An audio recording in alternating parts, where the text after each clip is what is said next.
چند اہم چیزیں آپ کی خدمت میں عرض کرنا ہے کہ جناب سیدہ سلام اللہ علیہا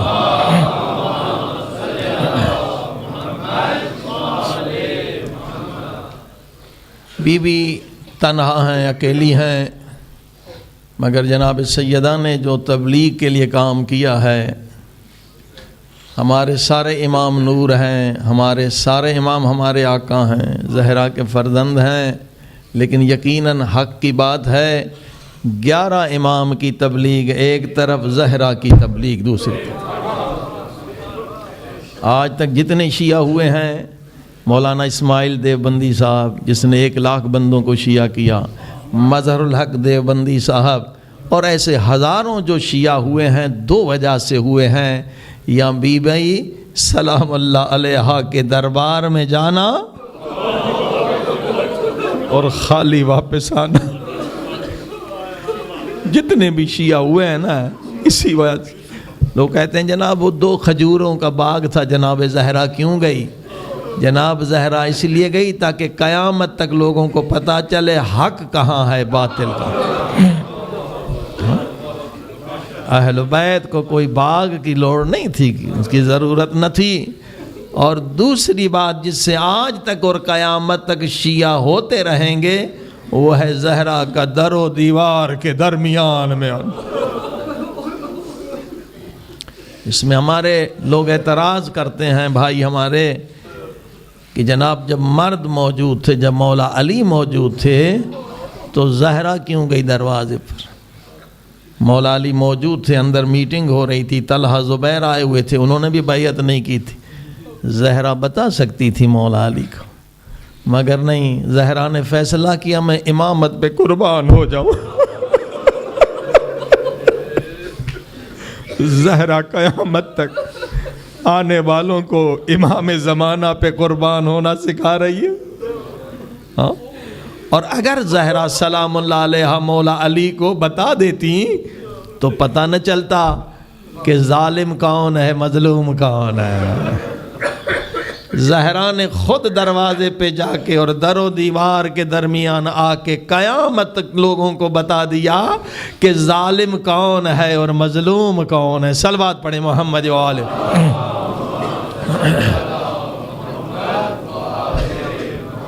عزیزو، بڑا نازک مسئلہ ہے۔ دیکھیے آج ہمارے اہل سنت کے بھائی یہ سارے عاشق اہل بیت، اہل سنت کی تعداد ہر جگہ پہ زیادہ ہے، ادھر شیعہ ہیں اور ادھر وہابی ہیں، بیچ میں اہل سنت۔ شیعوں کی تعداد کم ہے، وہابیوں کی تعداد اور کم ہے۔ لیکن اب دیکھیے جو تجربہ بتلا رہا ہے کہ جو عقل مندی کرے گا تو مستقبل میں تعداد اس کی بڑھے گی۔ شیعہ اور سنی عقیدے جو ہیں 90% ایک جیسے ہیں، اور وہابی 90% دونوں کے خلاف۔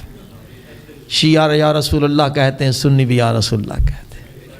شیعہ عاشق رسول ہے، نبی کی زری کو چومنا چاہتے ہیں، وہابی انہیں ڈنڈا مارتے ہیں۔ سنی بھی چومنا چاہتے ہیں، شیعہ بھی زیارت پہ جاتے ہیں، سنی بھائی بھی زیارت، وہابی اسے حرام سمجھتے ہیں۔ شیعہ بھی کہتے ہیں یا رسول خدا مدد، یا علی مدد، مگر وہابی اسے حرام سمجھتے ہیں۔ شیعہ بھی نظر و نیاز کرتے ہیں، اہل سنت بھی نظر و نیاز کرتے ہیں، سنی یہ وہابی انہیں بھی حرام سمجھتے ہیں، بدعت سمجھتے ہیں، کافر سمجھتے ہیں۔ اسی طرح سے عزیزان گرامی اگر آپ گنتے چلے جائیں گے، شیعہ اور سنی بھی حسین کے غم میں روتے ہیں، مگر اسے وہابی بدعت سمجھتے ہیں۔ عزاداری یہ بھی کرتے ہیں، ہمارے سندھ میں پورا 7 شریف کے سنی ماتم بھی کرتے ہیں۔ پتہ نہیں چلے گا شیعہ کون ہے، محرم میں جائیں سب کے لباس کالے ہوں گے۔ مٹیاری شہر وہابی بھی وہاں، کیونکہ وہ ماحول کا اثر ہے، وہ بھی ماتم میں شریک ہوتے ہیں، زیارت نہیں پڑھتے، کہتے ہیں زیارت پڑھنا بدعت ہے۔ اب آپ نے دیکھا شیعہ اور سنی جو ہے ان کا عقیدہ 90% ایک جیسا، وہابی 90% شیعہ کو بھی کافر سمجھتے ہیں، سنی کو بھی کافر سمجھتے ہیں۔ اب دیکھیے عقل مندی کیا ہے، جن کا عقیدہ 90% ہمارے جیسا ہے، جو عاشق رسول ہے، انہیں ہمیں اپنی طرف بلانا چاہیے یا بھگانا چاہیے؟ توجہ فرمائی.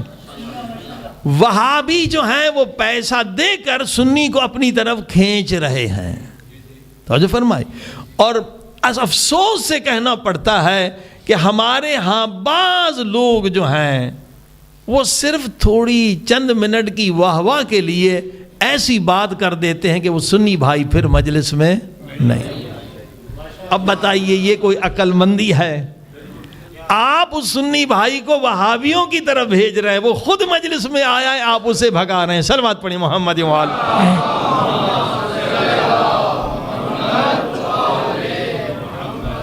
تو اس وقت عقل مندی سے کام لینا ہے. عزیزان گرامی، یوٹیوب یہاں پر آپ دیکھیں، میں نے ایک ویڈیو دیکھی، ایسی واقعاً حقیقت ہے. کتنی تبلیغ ہو سکتی ہے؟ ایک سنی بیچارے نے شیعہ سے گفتگو کی یا مجلس میں جا کے سنا کہ بھئی بی بی پاک گئی تھیں فدق لینے اور بی بی کو فدق نہیں ملا. یہ سنی بیچارہ کہتا ہے مجھے پوری رات نیند نہیں آئی. کیسے ہو سکتا ہے؟ جو نبی کے صحابی ہوں وہ فدق نہ دیں؟ کہ مجھے نیند نہیں آ رہی تھی. میں نے کہا نیند نہیں آ سکتی. 12 بجے رات میں اٹھا، محلے میں میرے ایک مولانا تھے سنی عالم. میں نے کہا مولانا میں بہت پریشان ہوں، میری مدد کریں. کیا پریشانی ہے؟ کہ مولانا یہاں مسئلہ حل نہیں ہوگا، مسجد میں آئیے. آدھی رات کو سنی عالم کو مسجد میں لے آیا، اس کے سر پہ قرآن رکھا، وہ گھبرا گیا. میں نے کہا مولانا اس کے سوا میری پریشانی دور نہیں، میں بہت پریشان ہوں، صرف 2 سوال کہوں گا، آپ یہاں کہیں ہاں یا نہیں. کیا سوال ہے؟ کہا مولانا میں نے سنا ہے کہ نبی کی بیٹی فاطمہ زہرا فدق لینے دربار میں گئی تھی. مولانا نے تقریر شروع کی، تجھے کسی شیعہ نے بھٹکایا ہے. مولانا میں نے تقریر نہیں سنی. میں نے کہا ہاں یا نہیں، بی بی گئی تھی یا نہیں؟ سر پہ قرآن ہے آپ کے. میں پڑھا لکھا آدمی نہیں کہ میں بی بی گئی تھی. صحیح بخاری مسلم میں ہے بی بی فدق لینے گئی تھی. بہت شکریہ مولانا. میرا دوسرا سوال، پھر خلیفے نے فدق دیا یا نہیں دیا؟ مولانا نے کہا نہیں دیا. میں نے سر سے قرآن اتار دیا. میں نے کہا مولانا آپ نے بہت احسان کیا، میری مشکل حل ہو گئی. کہا تیری مشکل کیسے حل ہوگی؟ کہ میں بہت گنہگار ہوں مولانا، میں بہت گنہگار. اگر میرا کوئی جگری یار ہو نا اور اس کی بیٹی مر جائے، وہ مر جائے، وہ بیٹی یتیم ہو جائے، اگر وہ میرے گھر پر آئے، اگر اس کا حق بھی نہ ہو میں گھر بیچ کر دوں گا. یہ کیسے یار تھے؟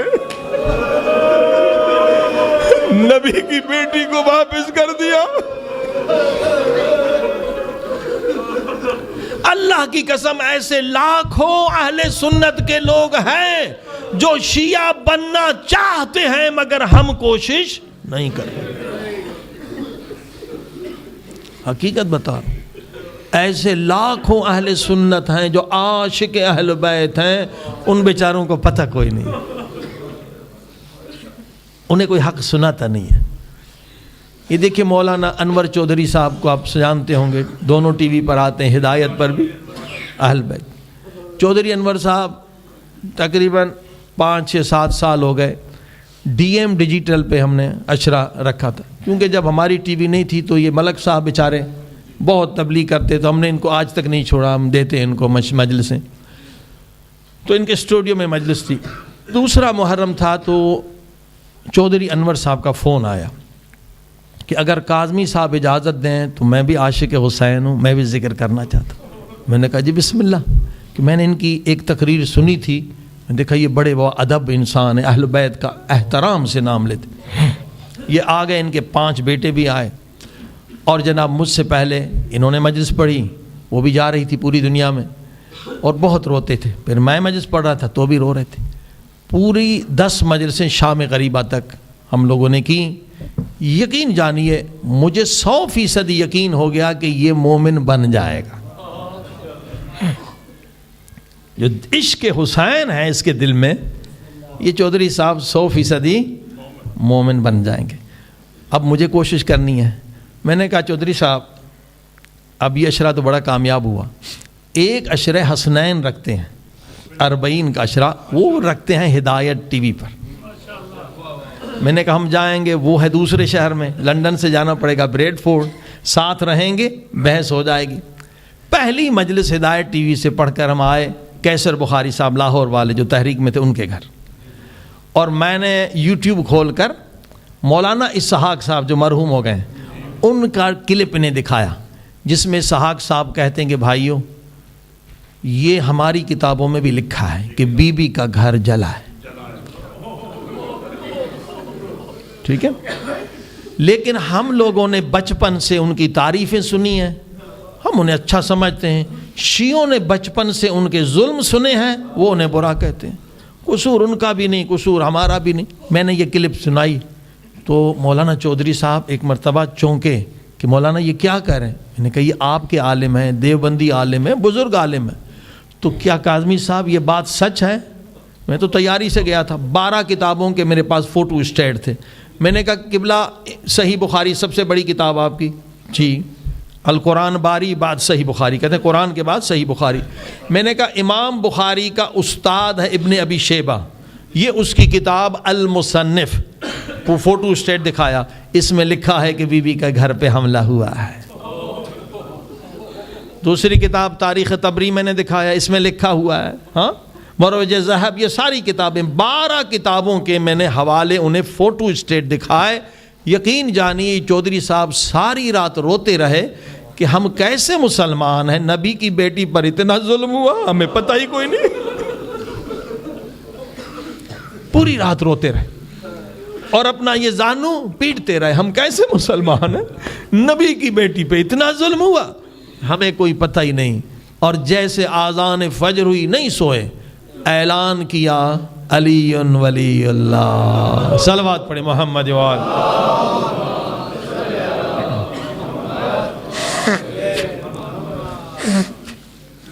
عزیزان گرامی، اب آپ دیکھ رہے ہیں یہ بی بی سی پہ بھی پڑھتے تھے، مشہور ان کے مقرر خطیب عالم ہیں۔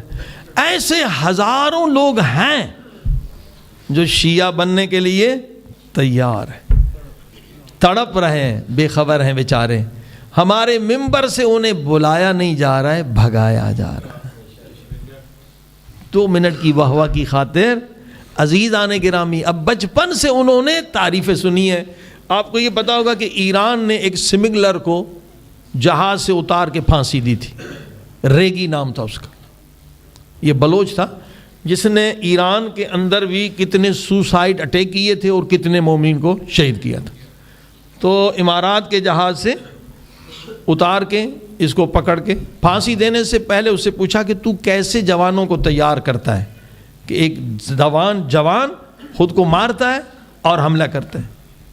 اس نے کہا میں کچھ نہیں کرتا، سب کام آپ کے مولوی کرتے۔ بتائیے، یہ ریگی کا انٹرویو ہے، کہتا میں کچھ نہیں کرتا، سارا میرا کام تو آسان تمہارے مولوی اور ذاکر کرتے ہیں۔ کیا کرتے ہو؟ کہا میں 40-50 نوجوانوں کو بلاتا ہوں، اچھا کھانا کھلاتا ہوں، پھر میں نے کلپ بنائے ہوئے ہیں جو آپ کے مولوی جو تبرہ بازی کرتے ہیں، جو ان پر الٹے سیدھے جملے کستے ہیں، میں وہ انہیں دکھاتا ہوں۔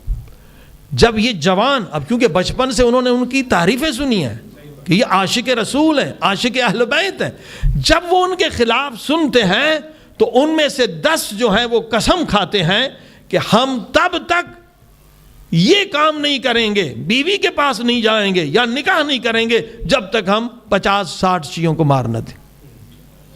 کہتے سارا کام جو ہے نا آپ کے علماء کرتے ہیں، میں صرف ان کی کلپیں میں نے بنائی ہوئی ہیں اور وہ میں دکھاتا ہوں۔ عزیزان گرامی، اب آپ دیکھ رہے ہیں کہ ہم چند منٹ کی واہ واہ کے لیے اپنی قوم کو مروا رہے ہیں، اور یا وہابی بنوا رہے ہیں کہ لوگ جو آنے والا سنی وہ چلا جاتا ہے، یا ہم اپنی قوم کو مروا رہے ہیں، کیونکہ انہوں نے بچپن سے خدا کہتا ہے قرآن میں کہ آپ کسی کے برے خدا کو برا نہ کہیں، کہیں آپ کے سچے خدا کو کوئی نہ کہیں۔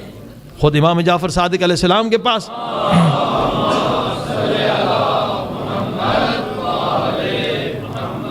ایک شخص سے مولا سخت ناراض ہوئے، کہا کہ یہ تبرے کے لیے شرائط ہیں کہ تم اس کے سامنے تبرہ پڑھو جس کو پتا ہو کہ یہ ظالم ہے، دوسرے کو پتہ ہی نہیں ہے کہ یہ ظالم ہے۔ جب تو اسے ظالم کہے گا تو اس نے تجھے پتا ہے، جب تو نے انہیں برا بھلا کہا، اس نے مولا علی کو برا بھلا کہا، اس کا مجرم تو ہے۔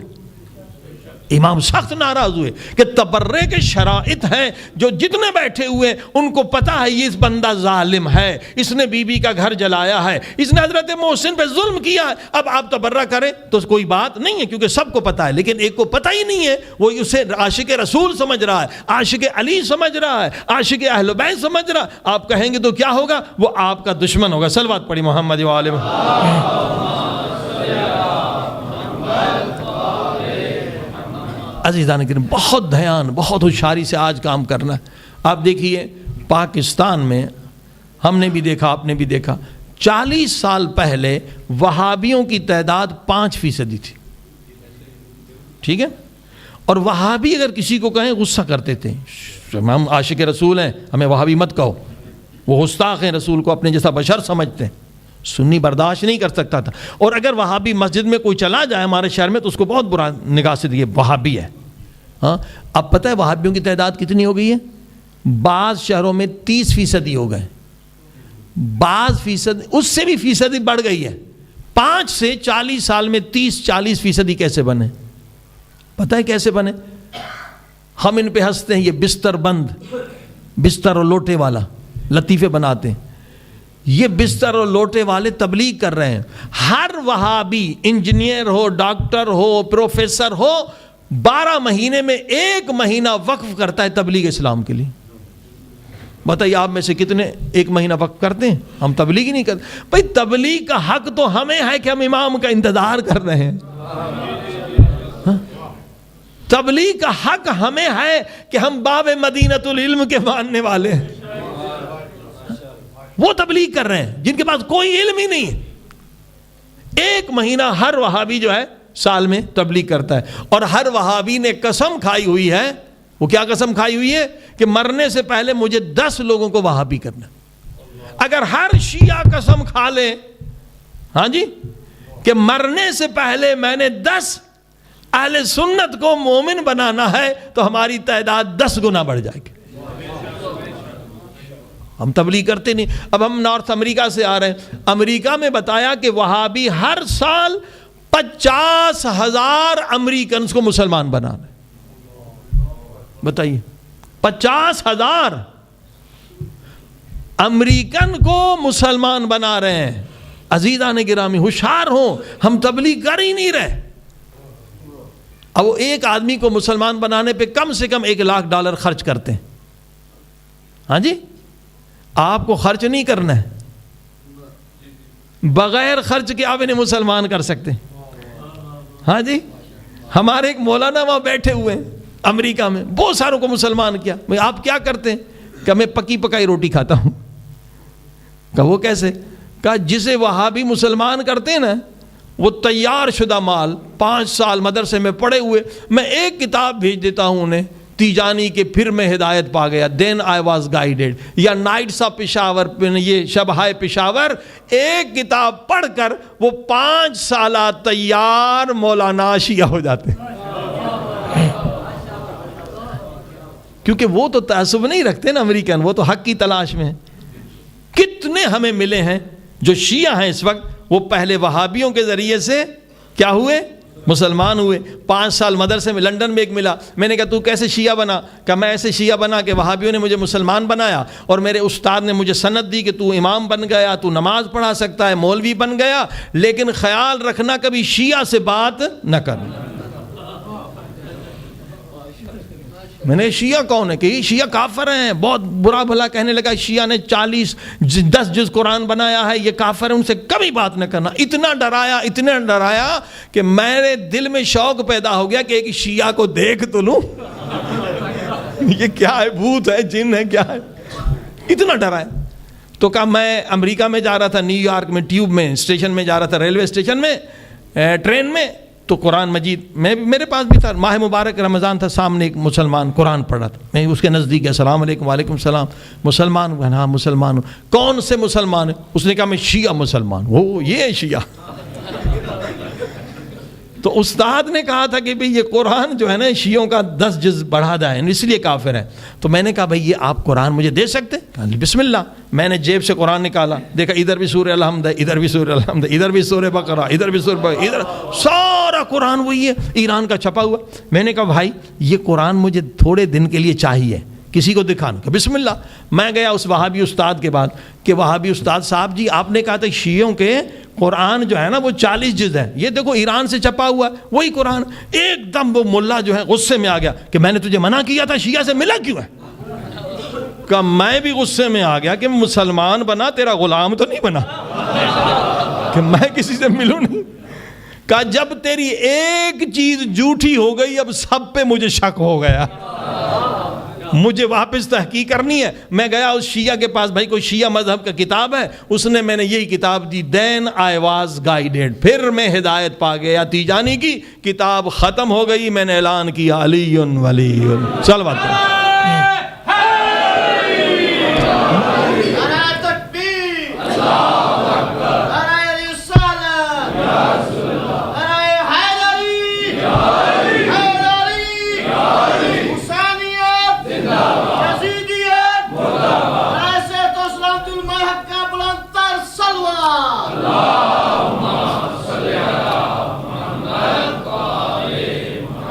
یقین جانی آپ یہاں 20-50 ایسے لوگوں کو مسلمان کو شیعہ کر سکتے ہیں جو عیسائی سے مسلمان ہوئے نا. صرف یہ کتاب بھی مفت میں, آپ جا کے گوگل میں سرچ کریں دین آئی واز گائیڈ, $1 کا خرچہ نہیں ہے. آپ پہلے سرچ کریں کنورٹڈ مسلمان, وہابیوں نے بہت کیے ہیں, ان کو ان کی ای میل لے لیں اور ان کو یہ کتاب بھیج دیں, یہ مفت میں آپ کا یہ کام ہو جائے گا. اور ایک بندہ بھی شیعہ کر دیا تو آپ کی جنت پکی ہے. صلوات پڑھ دیں محمد والے. ہاں جی, اب آپ نے دیکھا 2 ٹیکنکس ہیں وہابی کیوں بڑھے 40% 30% بعض جگہ مقامات پر. ایک یہی کہ یہ بستر بند ہر سال مہینے میں ایک تبلیغ پہ جاتے ہیں اور کھینچتے ہیں, انہیں پیسے دے کر کھینچتے ہیں. اور دوسری ٹیکنیک ان کے پاس کیا ہے, یہ اپنے مولویوں کو مکے اور مدینے سے PhD کراتے ہیں, ڈاکٹر بناتے ہیں مکے مدینے سے, اور پھر بھیجتے ہیں انگلینڈ. انگلینڈ میں ان کے 7-8 یورپ میں یونیورسٹی ہیں, وہاں سے پوسٹ ڈاکٹریٹ کراتے ہیں. پوسٹ ڈاکٹریٹ یعنی ڈاکٹر سے بھی اوپر. اب یہ پوسٹ ڈاکٹریٹ نہ پاکستان میں ہے نہ ایران میں, تھرڈ ورلڈ کنٹریز غریب ملکوں میں ہے ہی نہیں. اب ایک ان کا مولوی جو ہے نا پوسٹ ڈاکٹریٹ کر کے انگلینڈ سے چلا گیا. اب جب کراچی یونیورسٹی لاہور یونیورسٹی میں کوئی پروفیسر مر گیا, ریٹائر ہو گیا, یہ انٹرویو کے لیے آیا تو اسے تو سیٹ ملنی ہے کیونکہ کوئی بندہ پوسٹ ڈاکٹریٹ ہے ہی نہیں. دوسرا ان کا نقطہ یہ ہے کہ پورے دنیا کی یونیورسٹیوں پہ انہوں نے قبضہ کیا ہوا ہے,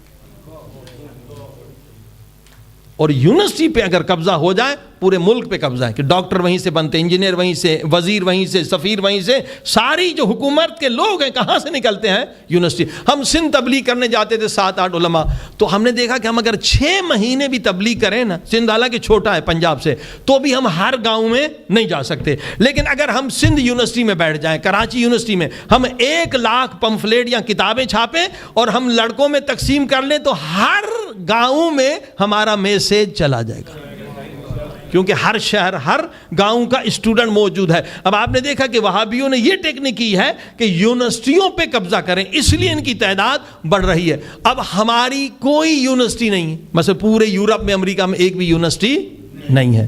اب ان کے پاس پیسہ بھی ہے, لیکن یہ نہیں کہ ہمارے پاس پیسہ نہیں ہے, پیسہ ہمارے پاس بھی ہے, لیکن ہم نے سوچا نہیں کہ یونیورسٹی کتنی اہم ہے. کئی سالوں سے ہم کوشش کر رہے تھے کہ یونیورسٹی بنائیں. اب انگلینڈ میں اگر یونیورسٹی بنائیں تو آپ کو 10 سال پہلے کالج ہونا چاہیے, 1000 اسٹوڈنٹ ہونا چاہیے, 50 ڈاکٹر ہونا چاہیے, 1-2 ملین کا پیسہ ہونا چاہیے, یعنی بہت مشکل ہے. ہم کوشش کرتے رہے, الحمدللہ مولا نے مدد کی. تقریباً ابھی اسی سال 8 مہینے ہو گئے, مولا علی کے نام, جو مولا علی کا نام تورات انجیل میں ہے, ایک یونیورسٹی ایلیا یونیورسٹی ہالینڈ میں ثبت ہو گئی ہے.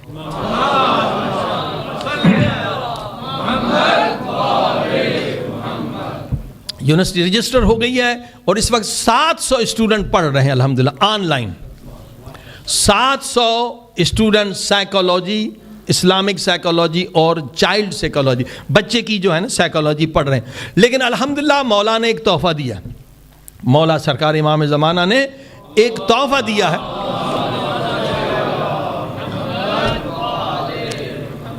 اور ایک ایسا علم دیا ہے جو اس وقت کسی یونیورسٹی کے پاس نہیں ہے, اور انشاءاللہ اس کو ہم شروع کرنے والے 1 مہینے میں, اور اس سے آپ بھی فائدہ کریں. ایک بندہ تھا, یہ بیچارہ سمجھو کہ شہید, زندہ شہید ہے, جنگ میں 8 سال تھا، پھر اس کو کیمیکل جو گیس ہے نا اس سے یہ زخمی ہو گیا تھا. یہی جرمنی میں 5 سال یہ بستر پہ تھا، 5 سال یہ کسی سے بات نہیں کر سکتا تھا، لیکن 5 سال اس مومن نے ضائع نہیں کیے. یہ پڑھتا رہا اور سوچتا رہا کہ ایک ایسی چیز بناؤں جو دنیا میں کسی نے، کیونکہ جتنا انسان خاموش رہتا ہے اتنی عقل بڑھتی ہے. 5 سال جس نے خاموش سے زندگی گزاری، فکر کرتا رہا، اور مولا نے اسے تحفہ دیا. تھا بھی شہید، یعنی پورا زخمی تھا. اللہ نے اسے کیا تحفہ دیا؟ اب جناب اس کی ٹیکنک یہ ہے کہ وہ ایک کورس کراتا ہے، وہ 1 سال کا بھی ہے، 6 مہینے کا انسان کی صلاحیت پر ہے کہ 1 منٹ میں آپ 5000 سے 7000 الفاظ پڑھ سکتے ہیں 1 منٹ میں. یعنی اس کے شاگرد 1 ہفتے میں 3000 صفحات پڑھ لیتے. اچھا یہ ایک چیز. اور دوسری چیز اس نے کیا؟ Photo memory. یعنی کوئی چیز بھی یاد کرنا ہے نا، اس کا وہ فوٹو نکال دیتا ہے. وہ آپ کو بھی سکھائے گا. فوٹو میموری پہلے بھی تھا، یعنی کروڑوں میں 1 آدمی کو. اس نے یہ ٹیکنک نکالی ہے کہ ہر آدمی کے اندر فوٹو میموری ہے اگر وہ کوشش کرے. کروڑوں میں 1 آدمی ہوتا تھا کہ جو دیکھ لے ایک مرتبہ یاد. اب وہ فوٹو میموری کا اس نے ٹریننگ شروع کی. اس 18,000 اس کے شاگرد ہیں، ہماری یونیورسٹی میں بھی ہے. وہ کیا ہے کہ قرآن مجید جو ہے وہ 4 مہینے میں آپ حفظ کر سکتے ہیں. 4 مہینے، یعنی ہر دن 12 صفحے قرآن کے آپ فوٹو نکالیں گے، یاد نہیں کریں گے. بسم اللہ الرحمن الرحیم رٹنا نہیں ہے. جب آپ فوٹو نکالیں گے تو آپ سے پوچھیں گے پہلی لائن پہ پہلا لفظ کون سا ہے، آپ بتائیں گے. درمیانہ لفظ کون سا، ایسا کوئی حافظ نہیں ہے. آخری لفظ کون سا ہے، دوسری لائن میں پہلا لفظ کون سا ہے، تیسری لائن میں. آپ فوٹو نکالیں گے. اس نے 40 ایکسرسائز بنائی ہے کہ آپ کا فوٹو میموری بن جائے. صلوات پڑھیں محمد و آل محمد. اب اس سے اپنی قوم کو ترقی دلانی ہے. اب دیکھیے اگر یہ ٹریننگ آپ لے لیں، 1 سال بھی لگ سکتا ہے، 6 مہینے بھی، ٹائم کتنا دیتے ہیں، تو آپ کا پھر کیا حال ہوگا؟ اگر یہ فوٹو میموری آ گیا اور ریڈنگ 1 ہفتے میں 3000 صفحے آپ پڑھ لیں گے تو آپ 4 مہینے میں BA، 6 مہینے میں MA، 1 سال میں ڈاکٹر بن سکتے ہیں، PhD کر سکتے ہیں. اور الحمدللہ یہ اپنے یونیورسٹی ایلیا یونیورسٹی سے نیکسٹ منتھ ہم شروع کرنے والے ہیں. اور صرف یہ نہیں، اس کے ساتھ ہم نے اضافی بھی کیا ہے. اس کے ساتھ اضافی یہ کیا ہے کہ 3 زبانیں بھی ہم آپ کو سکھائیں گے 1 مہینے میں. فارسی، عربی، انگلش. قرآن بھی آپ پورا ترجمہ کر لیں گے. یہ ہم نے پہلے اس پہ کام کیا تھا. 3 زبانیں 1 سال میں آپ کا بچہ اور آپ بھی سیکھ سکیں گے. اور اس کے علاوہ روزگار کے لیے ہم نے 2 پروگرام اور بھی کیے. کلاؤڈنگ، کیونکہ امریکہ میں ہمارے ساتھ استاد ہیں. کلاؤڈنگ اگر آپ سیکھ لیں، 1 سال میں آرام سے سیکھ لیں گے تو جتنے بھی کلاؤڈنگ کی ٹیکنالوجی بہت آسان ہے. آپ کی تنخواہ کم سے کم جو تنخواہ ہے امریکہ میں اور یہاں وہ $80,000 سال میں ہے.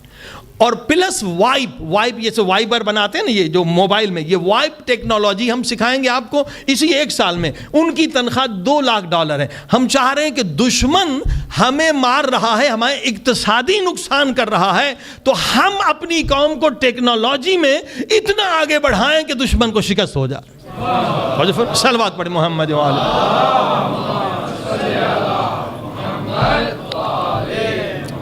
اور انشاءاللہ آپ سب جو ہے اس میں رجسٹر ہو جائیں. ایلیا، علی کے بعد اے لگا دیں تو ایلیا بنتا ہے، university.com. اور انشاءاللہ اپنے مومنین سے آدھی فیس لیں گے، اور جن کے پاس فیس نہیں ہے انہیں مفت میں بھی ہم پڑھائیں گے. صلوات پڑھیں محمد و آل.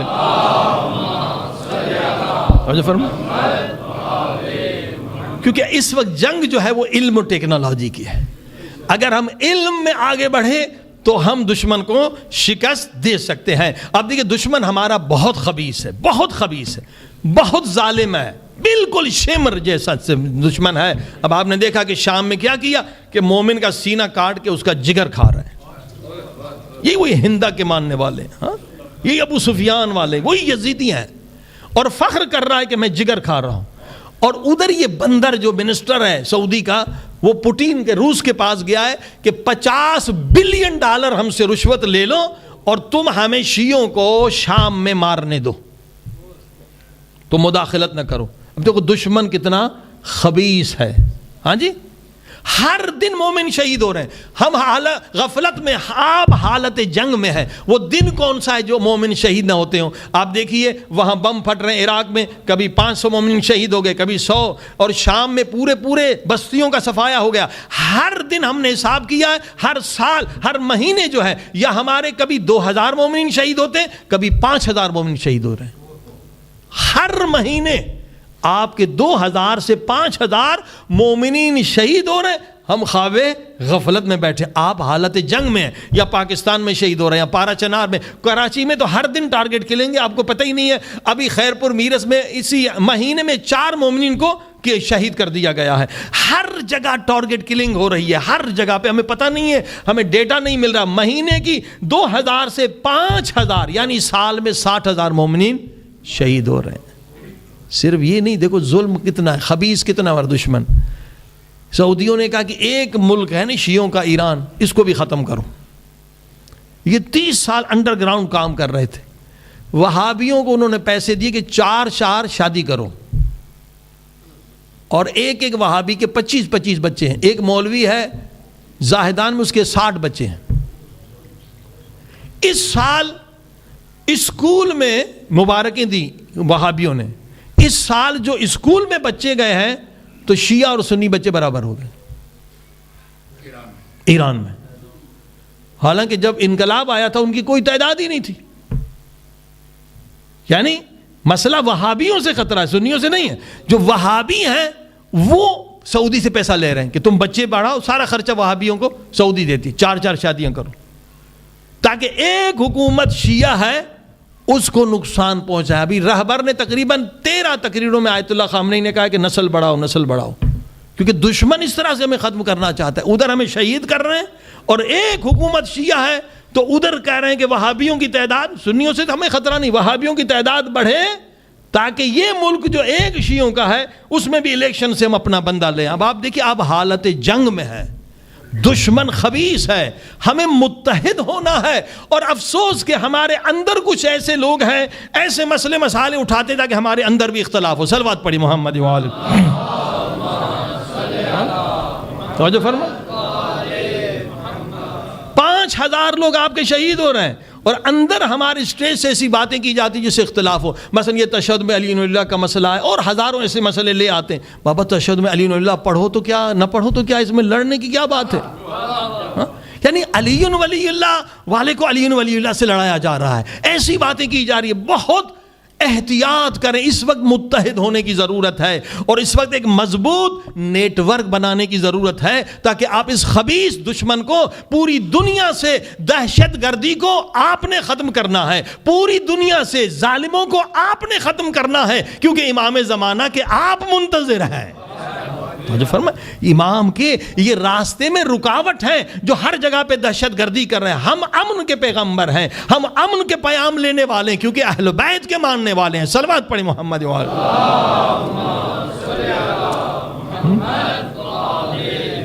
اور جیسے میں نے پہلے بھی عرض کیا تھا، اب بھی ایک آپ نے ماشاءاللہ بہت اچھا کہ سینٹر چل گیا. آج ایک اور گزارش، جتنے امام برگاہ ہیں آپ ایک NGO ثبت کریں، اس کو UNO میں رجسٹر کرانا ہمارا کام ہوگا. NGO ثبت کریں جتنے مومنین ہیں، اور وہ NGO کیا ہو؟ Anti terrorism. اس کا مقصد ہو دہشت گردی کے خلاف، کیونکہ دہشت گردی کے لیے جو بھی مارے گئے ہیں وہ شیعہ مارے گئے، ہم مظلوم ہیں. توجہ فرمائی. یہ آپ کا کام ہونا چاہیے، تاکہ یہاں پر ہم یہاں کے ملک بھی آپ کو مدد دیں گے. ہر ملک میں 10-20 ملین کا بجٹ ہے اینٹی ٹیرر. آپ کہیں گے دیکھو ہمارے بھائی کو مارا گیا، ہمارے چچا کو، ہزاروں مثال آپ دے سکتے ہیں. ہم اس کا شکار ہو رہے ہیں. آپ NGO رجسٹر کریں، اس میں اینٹی ٹیرر ہونا چاہیے کہ ہمارا مقصد یہ ہے. اور جتنے بیچارے یتیم ہیں ان کی دوائیں دینا. اور اس کے بعد ہم آپ کو بتائیں گے اگر 5 NGO آپ کے بن گئے تو ایک امبریلا کے نیچے آئیں. یہ قانون ہے جو دوستوں کے پاس ہے، ہم نے یہ اس پہ کام کیا ہے. 5 NGO اگر آپ بنا لیں اور ایک بڑا NGO. جب 5 آپ کے انڈر ہوں گے تو آپ اقوام متحدہ میں رجسٹر ہو جائیں گے. جب آپ اقوام متحدہ میں رجسٹر ہو گئے, پوری دنیا میں آپ کام کر سکتے ہیں, یتیموں کی مدد کر سکتے ہیں, تعلیم دے سکتے ہیں. اقوام متحدہ کی ایک اسکیم ہے جو ہمارے لوگوں کو پتہ نہیں, دوسرے لوگ فائدہ لے رہے ہیں, وہ ہے $1 اسکیم. یعنی جیسے بلتستان ہے, گلگت ہے, بلوچستان ہے, جہاں غربت ہے, وہاں اگر آپ $1 خرچ کریں گے تعلیم کے لیے, اقوام متحدہ $1 آپ کو دے گا. اس سے فائدہ کون لے رہا ہے؟ آغا خان. آغا خان بلتستان میں $1 ملین کہتا ہے میں نے خرچ کیا. وہ حالانکہ وہ خرچ وہاں نہیں کرتا, وہ جو اپنے آفس بنائے نیو یارک میں وہیں ان کو تنخواہیں دیتا ہے, تو اس کے بدلے میں اقوام متحدہ سے $1 ملین لیتا ہے اور خرچ کہاں کرتا ہے؟ ہمارے ایریا میں, بلتستان گلگت میں, اور الٹا ان کو خراب کرتا ہے, شراب پلاتا ہے, نشہ کرتا ہے, غلط کام کرواتا ہے. تو اب آپ نے دیکھا یہ کام آپ کر سکتے ہیں کیونکہ آپ مظلوم ہیں اور آپ کا حق ہے کہ آپ دہشت گردی کے خلاف علم بلند کریں کہ ہم امام زمانہ کا بھی انتظار کر رہے ہیں اور ہم حضرت عیسیٰ کا بھی انتظار کر رہے ہیں. صلوات پڑھی محمد وعلہ.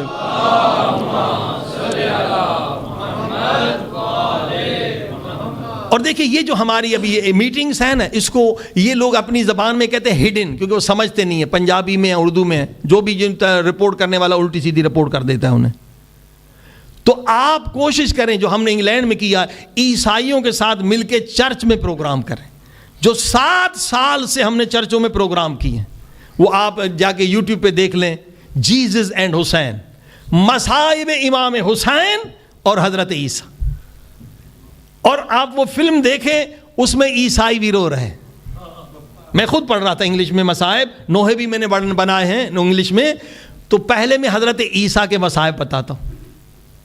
اب دیکھیے ان لوگوں کے لیے رونا بہت مشکل ہے, ہمارے لیے رونا مشکل نہیں ہے. مولا نے ہمیں ایک دی ہے, عطا دی ہے, تو ہمارے لوگ روتے ہیں حضرت عیسیٰ کے مصائب پہ. پھر میں بتاتا ہوں کہ حضرت عیسیٰ کی مصیبت اور ہے, مولا حسین کی اور. 10 محرم کو واٹفورڈ میں ہمارا ایک پروگرام تھا کہ عیسائی نے کہا آج تک ہماری تاریخ میں رات کو 1 بجے ختم ہوا, کہا چرچ کی تاریخ میں اتنا بڑا اجتماع کبھی نہیں ہوا. رات کو یہ جاتے ہی نہیں ہیں, یہ تو کلبوں میں جاتے ہیں. اور اس میں باقاعدہ 8 یا 9 ان کے بڑے بڑے علماء بھی تھے, اور وہ بھی لوگ رو رہے تھے. اور جب ہمارے لوگ روتے ہیں نا حضرت عیسیٰ کے لیے, تو وہ عیسائی آ کے انہیں گلے لگاتے کہ یار پہلے تو ہم شیعوں کو ٹیررسٹ سمجھتے تھے, دہشت گرد, آپ تو ہمارے نبی کے لیے رو رہے ہیں, چومتے تھے. کہا پہلے آپ کے بارے میں ہمیں غلط سنایا گیا تھا, لیکن آپ تو ہمارے بہت نزدیک ہیں. جب ہم کہتے ہیں ہم بھی حضرت عیسیٰ کا انتظار کر رہے ہیں اور آپ بھی انتظار کر رہے ہیں. اور عجیب بات ہے, کبھی موقع ہوگا تو لمبی بحث ہو جائے گی کہ جناب امام زمانہ عجل اللہ تعالی فرجہ شریف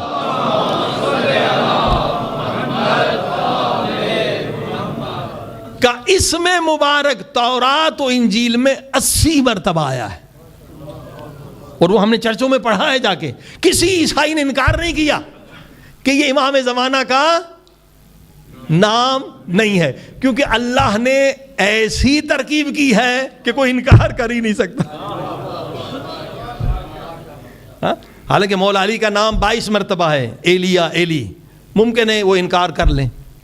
نبی پاک کا نام انہوں نے بدل دیا, اب بھی ہے, وہ نہیں مانتے. لیکن امام زمانہ کا نام اللہ پاک نے ایسے نازل کیا ہے کہ کوئی عیسائی نہیں کہہ سکتا اس سے مراد عیسیٰ ہے. کیا ہے؟ ہاں جی, اب چند آیتیں میں صرف اشارہ کر دوں.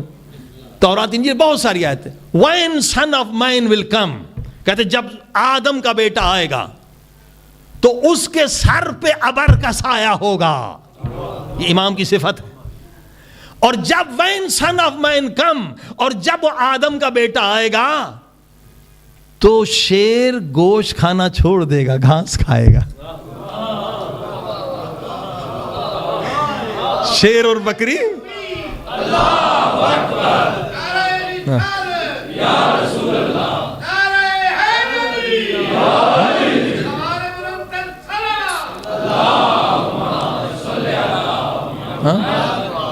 شیر اور بکری ایک جگہ پہ کھانا کھائیں گے. پھر آیت کہہ رہی ہے when son of man come, snake will be not harmful a child. جب یہ آدم کا بیٹا آئے گا تو سانپ بچے کو نہیں ڈسے گا، دنیا سے ظلم ختم ہو جائے گا۔ اب ہم پوچھتے ہیں میرے عیسائی بھائیوں بتاؤ یہ کون ہے؟ اگر وہ کہیں نا حضرت عیسیٰ تو ان کا سارا عقیدہ ختم ہو جاتا ہے کہ حضرت عیسیٰ کو تو خدا کا بیٹا کہتے ہیں، یہ ہے آدم کا بیٹا۔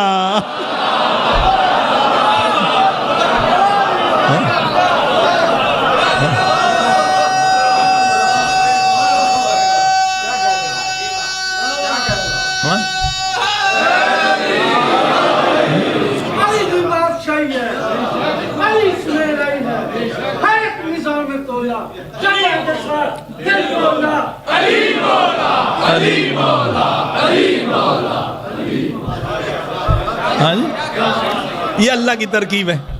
ہاں جی، کوئی کہہ نہیں سکتا۔ ہاں، دنیا میں امن تب ہوگا جب سن آف مین آئے گا۔ چلو پھر بھی اگر کوئی ضد کرے تو ایک آیت دوسری بھی ہے، اللہ کیا فرماتا ہے؟ when son of man and Jesus will come، یعنی جب آدم کا بیٹا اور عیسیٰ آئے گا، یعنی عیسیٰ اور ہے، آدم کا بیٹا اور ہے۔ توجہ فرما، کسی عالم نے انکار نہیں کیا، تو ہمارے پاس یہ علم موجود ہے۔ یقین جانیے 7 سال سے ہم پروگرام کر رہے ہیں، اور وہ لوگ کہتے ہیں، خود ان کے پریس کہتے ہیں ہم آپ کی مجلسوں سے بہت کچھ حاصل کر رہے ہیں، کیونکہ ہمارے پاس علم اہل بیت ہے۔ لہٰذا آپ چرچوں میں پروگرام رکھیں، انشاءاللہ ہم آئیں گے، ہمیں یہ ساری ٹیکنک پتہ ہے، تاکہ ان لوگوں کو بتائیں۔ اور دیکھیے جب امام کا ظہور ہوگا تو یہ عیسائی ہمارے ساتھ ہوں گے۔ توجہ فرمائیں، بہت ضروری ہے انشاءاللہ۔ تو عزیزان گرامی، دشمن کو شکست دینے کے لیے بھی بہت ضروری ہے کہ ہم اپنے عیسائی بھائیوں کے ساتھ آگے بڑھیں، کیونکہ یہ عیسائی جو ہیں، ابھی آپ نے سنا تھا کہ کربلا میں بھی ایک عیسائی موجود ہے، اور شام میں جب جاتے ہیں حلب میں، وہاں بھی ایک عیسائی پادری کی قربانی موجود ہے۔ یاد ہے، اس پہ فلم بھی بنائی ایران نے۔ تو عزیزان گرامی، عیسائی خود رو رہے امام حسین، بلکہ یہی مجالس کی کلپ جو ہے ہم نے یہ ڈی ایم ڈیجیٹل سے بہت پہلے عرصے پاکستان میں دکھائی تھی۔ میں نے کہا تھا میرے سنی بھائیوں دیکھو، یہ عیسائی امام حسین کو نہیں مانتے، یہ ہمارے نبی کو نہیں مانتے، یہ ہمیں چرچ میں ماتم کرنے دے رہے ہیں، آپ جلوس ماتم مسجد سے گزرنے نہیں دیتے۔ اس کا اثر ہوا فوراً، مجھے ایک جگہ کا پتہ ہے، وہاں سے فون آ گیا، چکوال کے قریب کوئی گاؤں تھا، وہ ہمیشہ شیعہ سنی میں، سنی تو نہیں بلکہ وہابیوں میں ٹسل رہتا تھا۔ یہ کلپ انہوں نے دیکھ لی، تو اس کے بعد وہ وہابی خود آئے اور کہا کہ اس مرتبہ پولیس کو بلانے کی ضرورت نہیں، ہم خود حفاظت کریں گے۔ تو اس کا اثر ہوتا ہے۔ لہٰذا آپ عیسائی ملک میں رہ رہے ہیں اور عیسائیوں سے کوئی تعلق نہیں، یہ ہماری مجلس سے تو انہیں سمجھ میں نہیں آتا، یہ پتہ نہیں وہ مخفی ہے، یہ کیا باتیں کر رہے ہیں، کیا جلسہ۔ تو ہمیں چرچ میں پروگرام کرنا چاہیے اور چرچ میں ماتم حسین کرنا چاہیے۔ صلوات پڑھی محمد۔ عزیزان، بس آئیے ایک دوسری نصیحت جناب سیدہ فاطمہ زہرا سلام اللہ علیہا،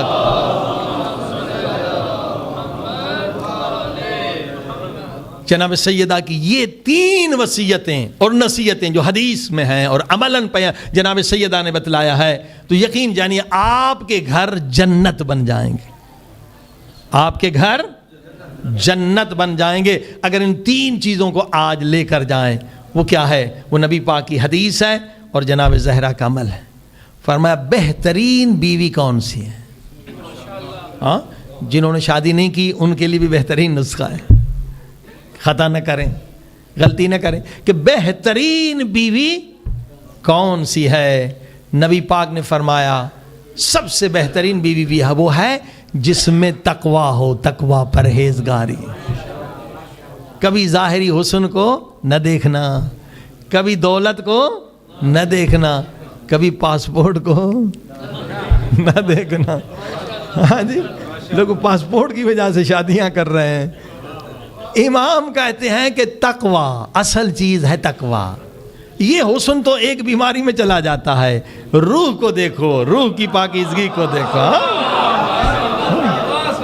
اصل وجود روح ہے کہ اس کے روح میں کتنی طہارت ہے، مرد ہو یا عورت ہے۔ مولا علی فرماتے ہیں اگر ایک عورت بہت حسین ہے مگر تقوی نہیں، وہ سانپ ہے، سانپ ہے۔ سانپ کی کھال کتنی نرم ہوتی ہے، سانپ کی کھال کتنی نرم ہوتی ہے، مگر جتنی نرم ہے اتنا ہی زہر موجود ہے. جو ظاہری حسین ہے مگر اس کے اندر زہر ہے. ہاں اگر اس عورت نے بے وفائی کی تو سانپ سے ڈسنے میں اتنا درد نہیں ہوگا جتنا عورت کی بے وفائی پر. ہاں اب یہ خودکشی کیوں کرتے ہیں؟ گورے خودکشی کیوں کرتے ہیں؟ پیسہ بھی ہے، مال بھی ہے، سب کچھ ہے، اس لیے ان کی بیویاں دوسروں سے بھاگ جاتی ہیں. یہ زخم کبھی اس کا مرہم ہی نہیں ہے. فرمایا تقویٰ دیکھو، تقویٰ. اب مرد بھی عورت بھی دونوں ظاہری حسن. اب یہ ایسے ہزاروں واقعات ہیں، کسی نے ظاہری حسن دے کر کسی مرد سے شادی کر لی، اس کے روح کو نہیں دیکھا. ہاں جب بیوی ہو نا تو وہ آپ کی عزت ہوتی ہے، ناموس ہوتی ہے. اگر ناموس بچانے کے لیے آپ جان بھی دے دیں تو شہید ہیں. تو کسی بے وفا کے لیے جان دینی ہے، جان دینی ہے خدا اور رسول اہل بیت کے لیے، اس کے بعد اپنے ناموس کے لیے، ناموس کو بچانے کے لیے جان دے، انسان شہید ہے. تو ہر ایک سے شادی نہ کرنا. دیکھو ناموس ہے یا نہیں، جان دینا پڑے گی. حسن نہ دیکھو، تقویٰ دیکھو. اب اسی طرح لڑکی نے بے وقوفی کی، ظاہری حسین لڑکے سے شادی کی، بدماش آ گئے، ڈاکو آ گئے، تو وہ یہیں رہتا تھا اور یہیں رہتے. انگریزوں کی یہ کہاوت ہے، آپ کے یہاں ہے یا نہیں، وہ کہتے میرے بٹوئے کو نہ چھیڑو، میری بیوی کو لے لو. اتنے بے غیرت ہوتے ہیں. اور وہی ہوا کہ ڈاکو بدماش آئے کہ میرے پیسوں کو نہیں چھوڑو، میری بیوی کو لے لو. اس بیوی کی عزت لوٹی گئی اور وہ بے غیرت دیکھتا رہا.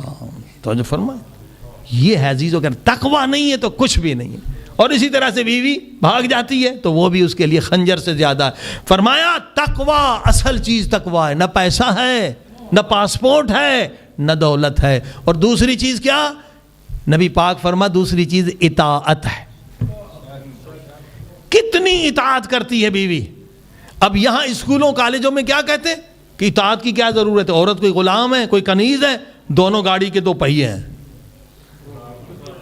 یہ سمجھایا جاتا ہے کہ گاڑی کے دونوں پہیے برابر ہیں.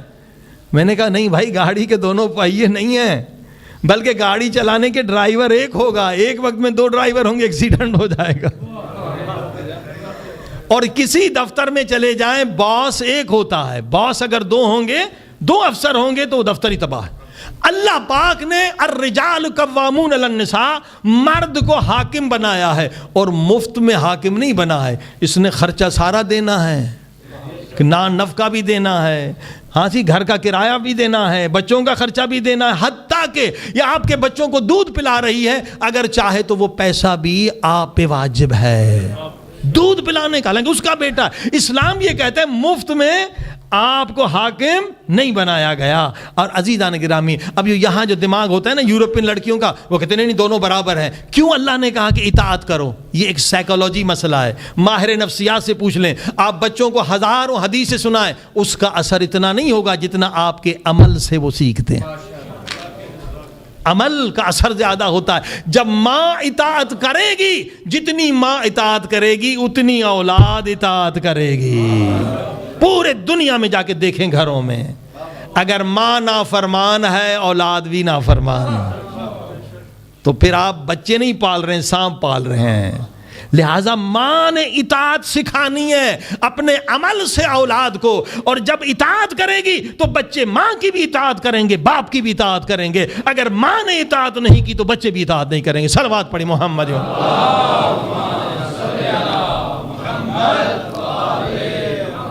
بارے دیگر صلوات پڑھی محمد.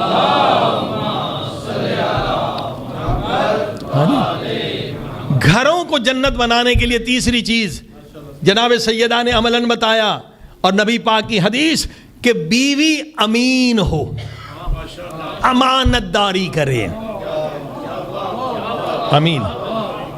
حتیٰ کہ صدقہ بھی نہیں دے سکتی جب تک کہ شوہر کی اجازت نہ ہو. کوئی چیز بھی خیانت نہ کرے. البتہ امانت دونوں طرف سے ہے، مرد بھی امین ہو. ایک میں مولا علی کا جملہ بتا رہا ہوں، اگر اس پہ عمل کیا آپ کا گھر جنت ہوگا. نہ جھگڑا ہوگا، نہ فساد ہوگا، نہ ٹینشن ہوگا، نہ پریشانی ہوگی. مگر اس مولا علی کے جملے کی قیمت ہے 1 ملین یورو. کون دے گا؟ صلوات پڑھ دیں تو ادا ہو گیا. ٹھیک ہے، ٹھیک ہے. مولا فرماتے 3 چیزیں ہیں. زبردست جملہ ہے, کروڑوں کا جملہ ہے. مولا فرماتے 3 جملے ہیں, 3 چیزیں ہیں, ان میں سے ایک چیز اگر کم ہو گئی تو 2 دوسری بھی ختم. خیال رکھو, میاں بیوی کے تعلقات, دوستوں کے تعلقات, مومن کے تعلقات, 3 چیزیں ہیں, ان کا آپس میں ربط ہے. ایک اگر کم ہو گئی 2 دوسری بھی چلی جائیں گی. کیا ہے؟ فرما ایک ہے محبت, دوسرا ہے احترام, تیسرا ہے اعتماد. جتنا غور کریں گے مزہ آئے گا. محبت, احترام, اعتماد. اگر محبت ختم ہو گئی احترام بھی ختم, اعتماد بھی ختم. اور اگر احترام ختم ہو گیا محبت بھی ختم, اعتماد بھی ختم. اگر اعتماد ختم ہوا محبت بھی ختم, احترام بھی ختم. میاں بیوی میں یہ 3 چیزیں ہونی چاہیے. دوستوں میں بھی 3 چیزیں ہونی چاہیے, محبت بھی ہو, احترام بھی ہو, اعتماد بھی ہو. صلوات پڑھے محمد والا.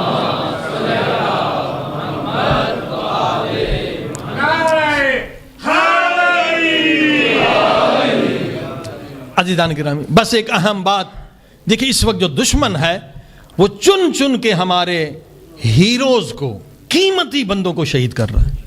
عام بندے کو نہیں, یا ڈاکٹر ہے, یا مہندس ہے, یا پروفیسر ہے, یا بہت بڑا تاجر ہے, یا پولیس افسر ہے.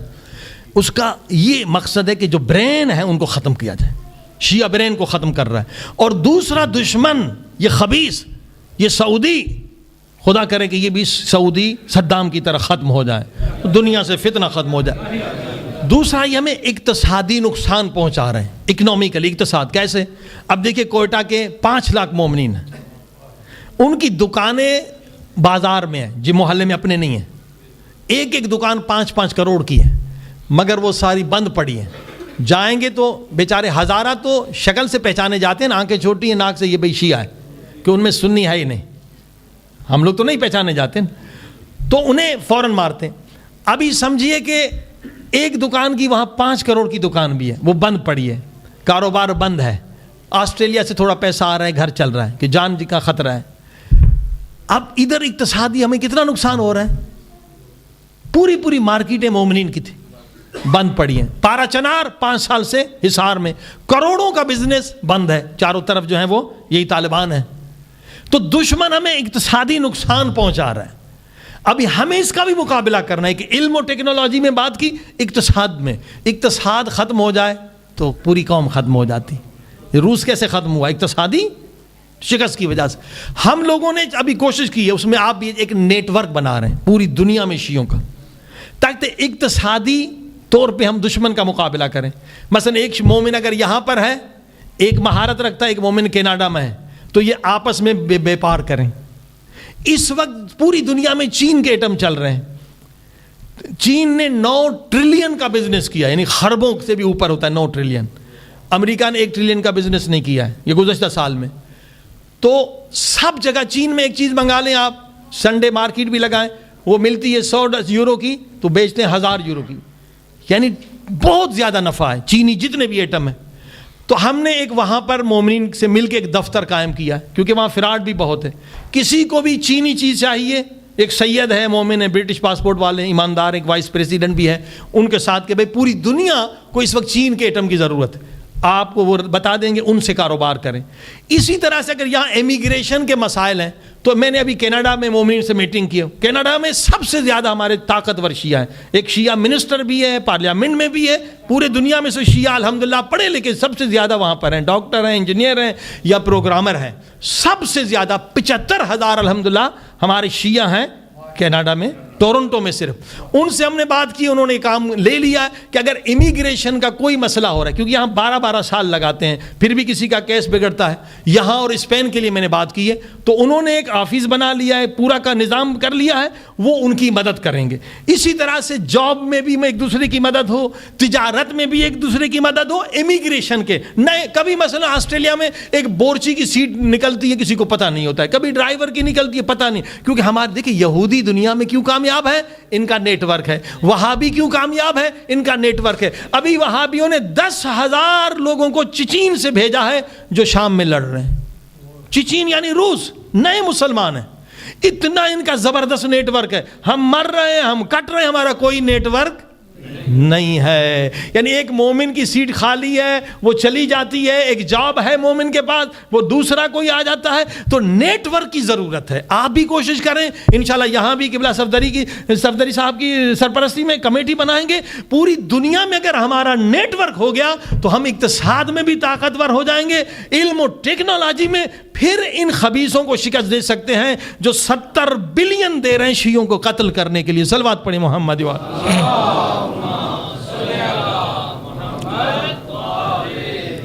اور خدا را کوشش یہ کریں کہ ممبر سے کوئی ایسی بات نہ ہو جس سے اختلاف ہو. یہ سب سے زیادہ خطرناک, باہر کے دشمن سے اندر کا دشمن. البتہ دشمن یہ نادان ہیں, یہ جاہل ہیں, جنہیں خبر نہیں وہ استعمال ہو رہے ہیں. تو بہت احتیاط کریں کہ ممبر سے ایسی بات نہ ہو کہ مومنین کا اختلاف, اس سے جتنا امام زمانہ کو صدمہ ہوتا ہے کسی چیز سے نہیں ہوتا. سب سے زیادہ امام کا دل اس سے روتا ہے. تو جو فرمائے ایک مومن تھے علی ابن ابراہیم, اس نے مجتہدین سے پوچھا, عاشق تھے امام زمانہ کے, مجھے وقت بھی ایک بتائیں اور جگہ بھی ایک بتائیں اور یقین ہو کہ امام میرے آتے ہیں. سارے مجتہدین نے کہا ہاں وقت بھی ایک ہے جگہ بھی ایک. کہا وہ کیا؟ حج کے زمانے میں حاجی عرفات میں ہوتے, امام زمانہ عرفات میں ہوتے. حاجی منہ میں, امام زمانہ منہ میں. حج کر چکا تھا, یہ 12 سال حج پہ گیا کہ امام کی زیارت. بوڑھا ہو گیا, اب کعبے کا غلاف پکڑ کے رو رہا تھا, اے میرے اللہ کیا مجھے موت آ جائے گی اور مولا کی زیارت کے بغیر چلا جاؤں؟ رو کے دعا مانگ رہا. پیچھے سے کسی نے کاندھے پہ ہاتھ رکھا, اس کے اس نام سے پکارا جو کسی کو پتا نہیں تھا, صرف اس کی ماں کو پتا. کہا تو کیسے اس نام کو جانتا ہے, تو کون ہے؟ کہتا میں امام زمانہ کا صحابی ہوں, یہ قدموں پہ گر پڑتا ہے, 12 سال سے آ رہا ہوں, مولا کی زیارت نہیں ہوئی, اب ڈر رہا ہوں موت نہ آ جائے. کہ امام نے تجھے بلایا ہے. دونوں گھوڑے پہ سوار ہو گئے, چلے گئے صحرا میں, نماز تہجد ادا کی. اب نماز فجر میں کچھ وقت ہے, دیکھا ایک خیمہ ہے سبز جہاں سے نور نکل رہا, کہ یہ تیرے امام کا خیمہ ہے, ذرا کھڑا ہو جا, میں اجازت لے کر آؤں. یہ رونے لگا, ہے میرے اللہ ایسا نہ ہو کہ دریا کے قریب آ کے پیاسا چلا جاؤں, کہ امام مجھے رد نہ کریں. مسکراتا ہوا صحابی آیا, خوش نصیب ہے امام نے تجھے قبول کر لیا. یہ گیا قدموں پہ گرا, رو رہا تھا, مولا 12 سال کیوں انتظار کرائے. فرمایا تیرے 3 گناہ تھے جس کی وجہ سے تو اندھا تھا, تو قیامت تک میری زیارت نہیں کر سکتا تھا اگر 3 گناہ کو ترک نہ کرتا. مولا کون سا؟ کہ تو ایسی باتیں کرتا تھا جس سے مومنین میں اختلاف ہوتا تھا, جو بھی یہ گناہ کرے گا میری زیارت سے محروم رہے گا. کبھی یہ بات. مولا دوسرا گناہ کہ تو قط رحم کرتا تھا, تیرے کتنے غریب رشتہ دار ہیں, تو ان کی مدد نہیں کرتا تھا. اس سال تو ان کی مدد کر کے آیا تو میں نے اپنی زیارت کرائی. مولا تیسرا گناہ, دنیا کی محبت تیرے دل میں زیادہ تھی, آج نکال کے آیا ہے تو نے میری زیارت کی. بس عزیزو یقین جانیے, امام خود فرماتے ہیں شیعو میں تم سے دور نہیں, تمہارے گناہوں نے تمہیں مجھ سے دور کر دیا.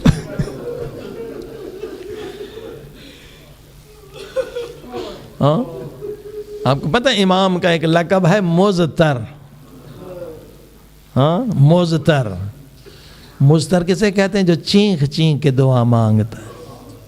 پڑھتے ہیں نا اما یجیب المزتر اذا دعا.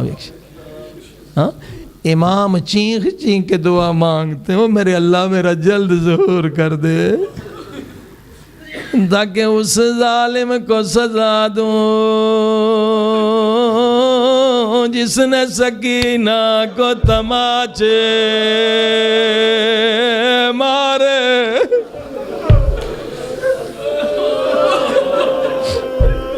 ہاں زیارت میں پڑھتے ہیں نا, ہم آنسو روتے ہیں, امام خون روتے. امام رو رو کے دعا مانگتے، میرے اللہ میرا جلد ظہور کر دے تاکہ اس ظالم کے ہاتھوں کو کاٹوں، اور جس نے میری پھپھی زینب کو تازیانے مارے۔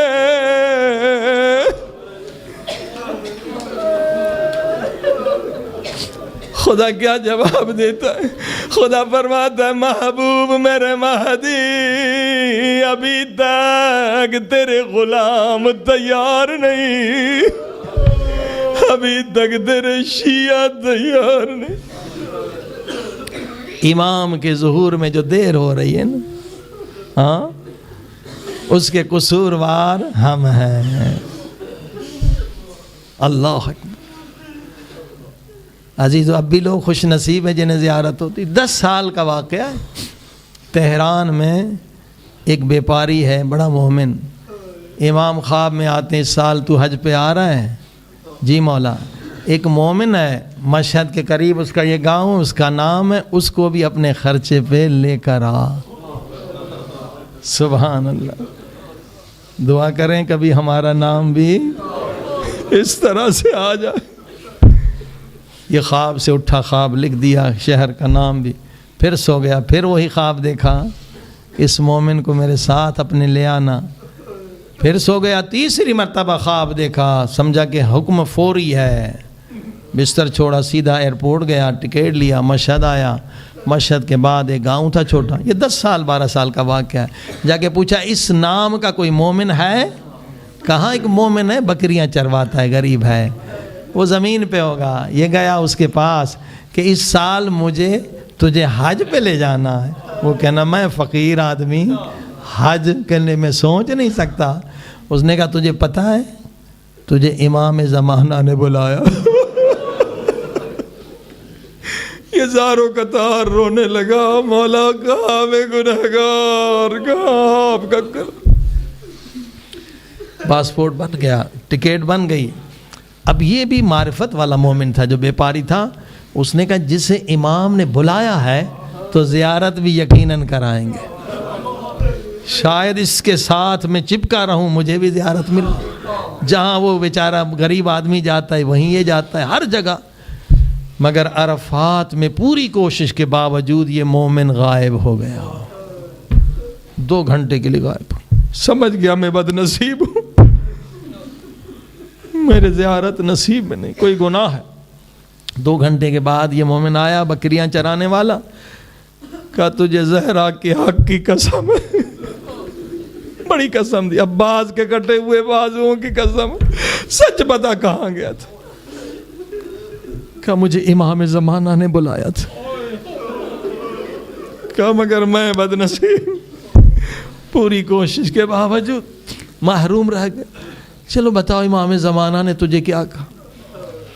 کہا بہت ساری باتیں، مگر بتانے کی فقط 2 چیز کی اجازت ہے، وہ بتا دے۔ کہ امام نے فرمایا ہمارے شیعوں سے کہو کہ نماز فضیلت کے وقت پہ ادا کرو۔ عزیزو جو نماز نہ پڑھے وہ تو مومن نہیں، قرآن کہتا ہے مشرک ہے، اقیموا الصلاۃ ولا تکونوا من المشرکین۔ امام یہ نہیں کہہ رہے کہ نماز پڑھو، وہ تو پڑھتے ہیں، فرمایا نماز فضیلت کے وقت پہ پڑھو۔ بتاؤں کتنا اہم مسئلہ ہے۔ ایک عالم دین ہمیشہ پیدل جاتے تھے نجف سے کربلا مولا حسین کی جان، اور ہر سال امام حسین کوئی تحفہ دیتے تھے۔ ایک مرتبہ گئے، کچھ نہیں ملا، کہا مولا بتا سکتے ہیں میں نے خطا کی کیا کی ہے؟ ہر سال مجھے کوئی تحفہ ملتا ہے۔ امام نے فرمایا اس سال تیرے ساتھ جو ساتھی ہیں نا وہ نماز فضیلت کے وقت پہ نہیں پڑھتے۔ ساتھی اس کا اثر اتنا ہو رہا ہے تو خود اس پہ کتنا اثر ہوگا۔ ایک استاد تھے عارف باللہ نجب میں، وہیں وادی سلام قبرستان میں شاگرد کو دکھایا کہ ذکر کر رہے تھے، اس ذکر سے ان کے بدن سے نور نکل رہا تھا۔ اتنے میں ایک آدمی آئے، آ کے ان سے ہاتھ ملایا، جیسے ہاتھ ملایا وہ نور چلا گیا۔ شاگرد نے کہا قبلہ یہ کیا ہوا؟ آپ کے بدن سے نور نکل رہا تھا، انہوں نے ہاتھ ملایا نور۔ کہا یہ مومن تو ہے مگر نماز فضیلت کے وقت پہ نہیں پڑھتا۔ مجھے ایسے لوگوں سے ناراض ہونا چاہیے تھا، میں ناراضگی دکھاؤں، مگر مجھے تجھے بتانا تھا کہ نماز تو فضیلت کے وقت پہ کیوں نہیں پڑھتا، مگر تجھے دکھانا تھا کہ کتنا نقصان ہوا مجھے صرف ہاتھ ملانے کی وجہ سے۔ یعنی ناراض ہوں ان مومنین سے، آپ پہلے زبان سے نصیحت کریں۔ یہ امام کا فرمان ہے، نماز فضیلت کے وقت کا۔ دوسری وصیت امام نے کیا کی؟ فرمایا، امام نے فرمایا میری پھپھی زینب،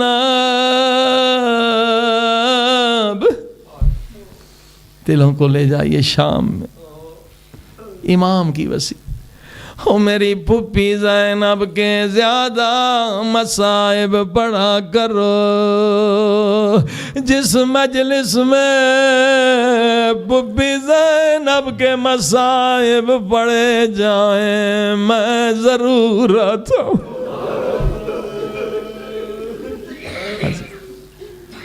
عزیز ایک اور روایت بھی میں نے سنی اور پڑھی کہ جو بی بی زینب کے مصائب پہ روئے گا اسے مولا حسین کے غم میں رونے کا بھی ثواب اور امام حسن کے غم میں بھی رونے کا، دو مجلسوں کا ثواب۔ میں نے بہت سوچا ایسا کیوں ہے؟ جب میں نے سوچا ہے کہ جواب ملا، جتنے مصائب مولا حسین نے دیکھے تھے وہ بھی بی بی زینب نے دیکھے، اور جتنے مصائب امام حسن نے دیکھے، مولا حسن آپ کے جنازے پہ تیر لگے، بی بی زینب کے سر میں پتھر لگے۔ عزیزو آئیے اب دلوں کو لے جائیں جنت البقیع، بی بی فاطمہ زہرا کے غم میں رو۔ آپ کو پتہ ہے بی بی زہرا سلام اللہ علیہا کی شہادت کی دو تاریخیں۔ ایک عالم نے تحقیق کی کہ تاریخ اصلی تو ایک ہوگی، دو کیوں؟ تاکہ ایک رات ایک تاریخ ہم منائیں۔ خواب میں مولا علی نظر آئے، فرمایا اے عالم دین یہ تحقیق کرنا چھوڑ دے۔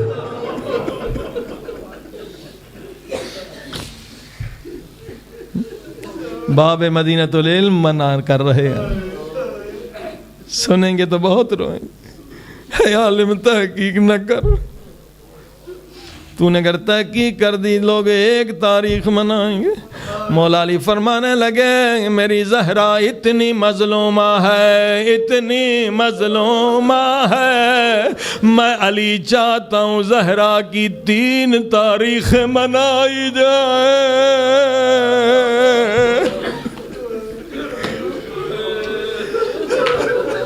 زہرا کی 3 تاریخ۔ اے عزیز و جناب زہرا سلام اللہ علیہ نے فرمایا، کنیز سے فرمایا حسنین کے بابا کو بلا کرو۔ مولا علی آ گئے،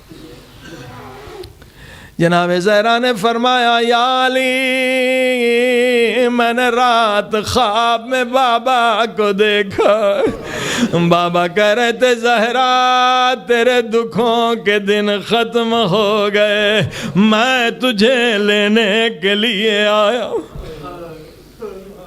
اس کے بعد جناب زہرا نے ایک جملہ کہا، یا فاتح خیبر، علی کی چیخیں بلند ہوئی۔ مولا علی بلند بلند آواز سے رونے لگے۔ سنیں گے عزادارو جناب زہرا نے کیا فرمایا؟ فرمایا یا علی میں تھوڑی دیر کی مہمان،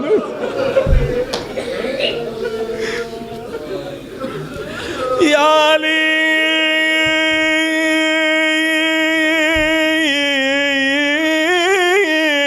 تھوڑی دیر کی مہمان ہوں، اگر کوئی غلطی ہو گئی ہو،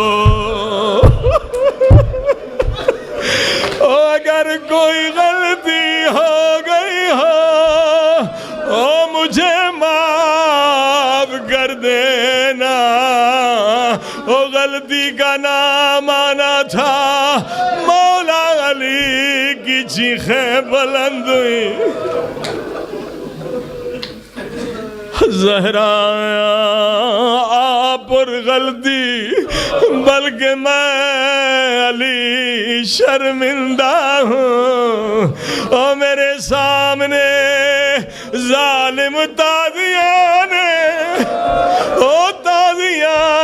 مارتا رہا.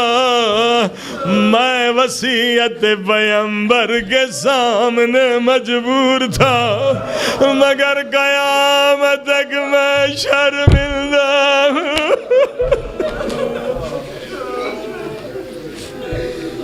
اللہ اکبر. اے عزیزو یہ جملے جناب زہرا نے بھی آپ کے ہماری نجات کے لیے فرما. زہرا کو آپ کی فکر تھی. فرمایا یا علی میں نے بابا سے حدیث سنی ہے کہ جو بیوی شوہر سے بد اخلاق ہو یا شوہر بیوی سے بد اخلاق ہو وہ فشار قبر سے نہیں بچ سکتا. یہ آپ کے لیے تحفہ تاکہ جب مصائب میں آؤ تو دیکھو اگر غلطی ہو گئی ہے تو ایک دوسرے سے معافی مانگ لو. دوسری وصیت جناب زہرا نے ایک شیشی پانی کی نکالی. فرمایا یا علی یہ میرے کفن میں رکھنا. مولا جانتے تھے ہمیں بتانے کے لیے یہ وصیت بھی آپ کی ہمارے نجات کی. پوچھا زہرا اس شیشی میں کیا ہے؟ فرمایا بابا رسول خدا نے فرمایا قیامت کے دن ہر آنکھ روئے گی. گناہگار جب اپنے گناہوں کو دیکھے گا خون روئے گا مگر وہاں خون رونا بیکار ہے کیونکہ نام اعمال بند ہو چکا ہے. بابا نے فرمایا وہ آنکھ رونے سے بچ جائے گی جو گناہ سے بچتی رہی یا وہ آنکھ جو آدھی رات کو نماز تہجد میں روتی رہی. بی بی کی دوسری وصیت بھی آپ کے ہمارے نجات کے لیے. ہاں آدھی رات کو رونا تاکہ قبر و قیامت کے رونے سے بچ جا. یا علی اس میں وہ آنسو میں نے جمع کیے جو نماز شب کے گریہ کے وقت. تیسری وصیت فرمایا یا علی اشارہ کیا حضرت عباس کی والدہ یا علی ام البنین سے شادی کرنا. پوچھا کیوں؟ فرمایا ام البنین میرے حسین کی عاشق ہے. ایک دن گھر میں آئی حسین چلتے تھے اس کے قدموں کی خاک اٹھا کے آنکھوں سے ملتی تھی.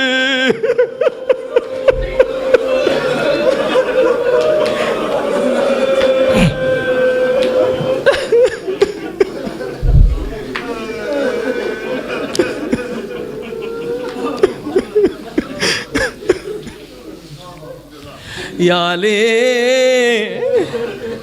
علی اللہ ام البنین کے وطن سے ایک بیٹا دے گا اس کا نام عباس رکھنا اور عباس کے کان میں کہنا زہرا تجھے دعائیں دے رہی.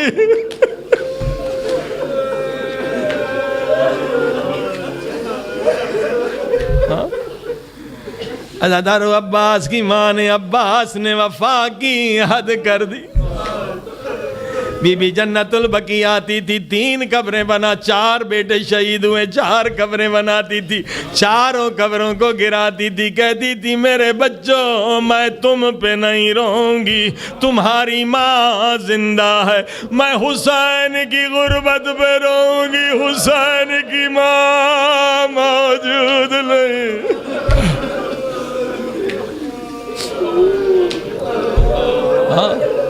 ام البنین نے حد کر دی کربلا کے واقعے کے بعد مغرب عشاء کی نماز کے بعد یتیم عباس کے بچوں کو لیتی تھی، کہاں آتی تھی؟ زینب کے گھر میں آتی تھی، چارپائی پہ نہیں بیٹھتی تھی، خاک پہ بیٹھ جاتی تھی، کہتی تھی بی بی میرے عباس کو معاف کر دو، اگر عباس کے بازو سلامت ہوتے اور تیری چادر نہ چھنتی۔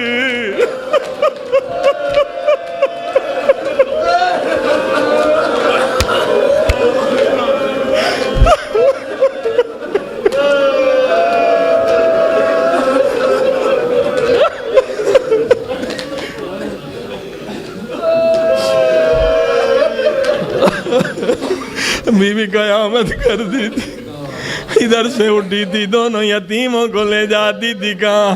علی اکبر کے ماں کے گھر آتی تھی، وہاں بھی مجلس پڑھتی تھی، بی بی میرے حسین کو بخش دے، میرے عباس کو معاف کر دے، عباس کو جنگی اجازت نہ ملی، تیرا اکبر شہید نہیں۔ ایک ایک گھر جاتی تھی، بی بی مصائب پڑھتی تھی، مگر ایک بی بی کے در پہ آتی تھی، اتنا روتی تھی، اتنی شرمندہ ہوتی تھی، خود دروازہ نہیں کھٹکھٹاتی تھی، عباس کے یتیموں سے کہتی تھی مجھے شرم آتی ہے،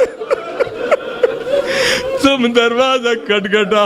اور جب دروازہ کھلتا تھا علی اصغر کی ماں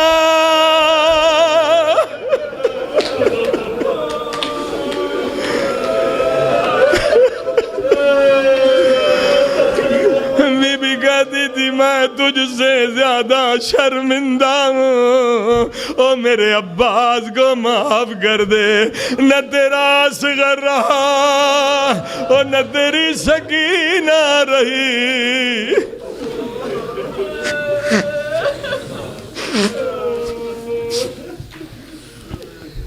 عزیزو یہ وقت ہے جب بھی آنکھوں میں آنسو ہیں، دعا کی قبولیت کا وقت ہے۔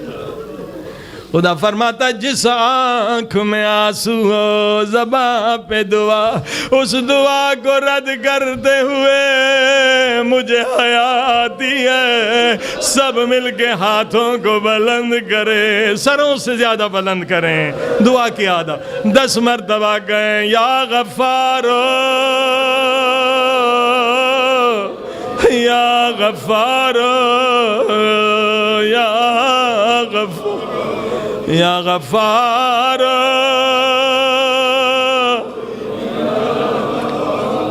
یا غفار یا غفار یا غفار۔ او میرے اللہ ہم سب کے گناہ بخش دے، میرے گناہگار ہاتھوں کو نہ دیکھ۔ او میرے اللہ تجھے عباس کے کٹے ہوئے بازوؤں کا واسطہ، آج ہم ساروں کے گناہ بخش دے، ہمارے والدین کے گناہ بخش دے، جنہوں نے ہم پر احسانات کیے ان کے گناہ بخش۔ او میرے اللہ تجھے واسطہ اس لحظے کا جب بی بی زہرا در و دیوار کے درمیان میں تھی اور ظالم نے آگ لگا لی۔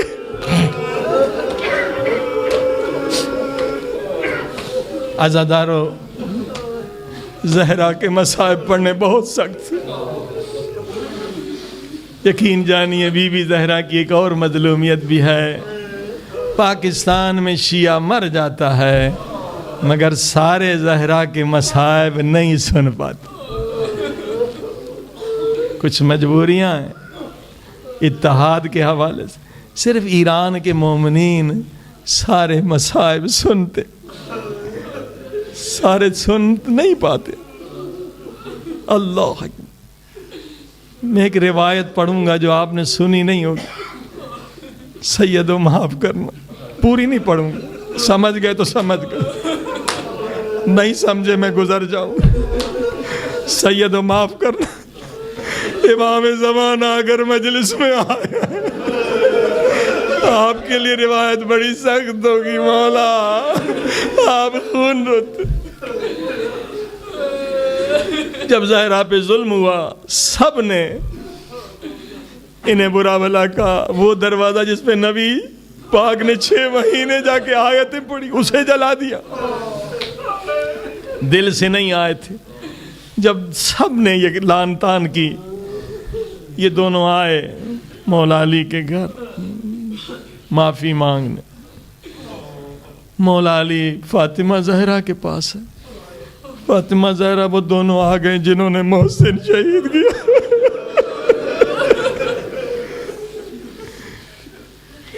میں انہیں آنے دوں گھر میں؟ فاطمہ زہرا نے فرمایا یا علی میں تیری نوکرانی، میں تیری کنیز، تیرا گھر ہے، جو تیری مرضی وہ میری مرضی۔ مولا علی نے فرمایا نبی کی بیٹی، نبی کی حدیث ہے مہمان اگر کافر بھی ہو،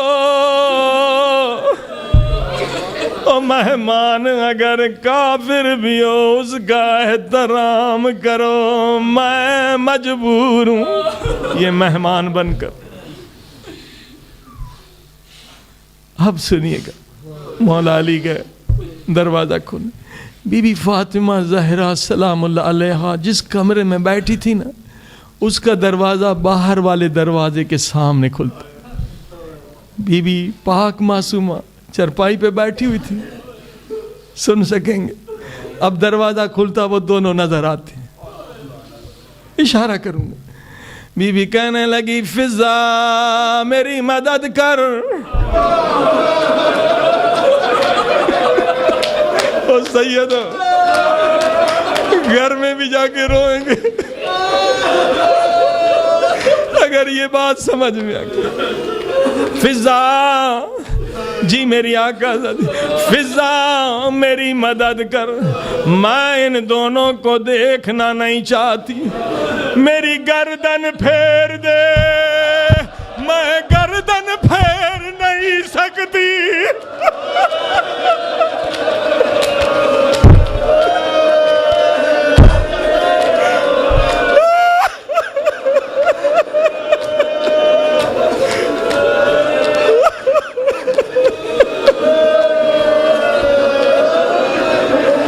سب مل کے کہیں یا زہرا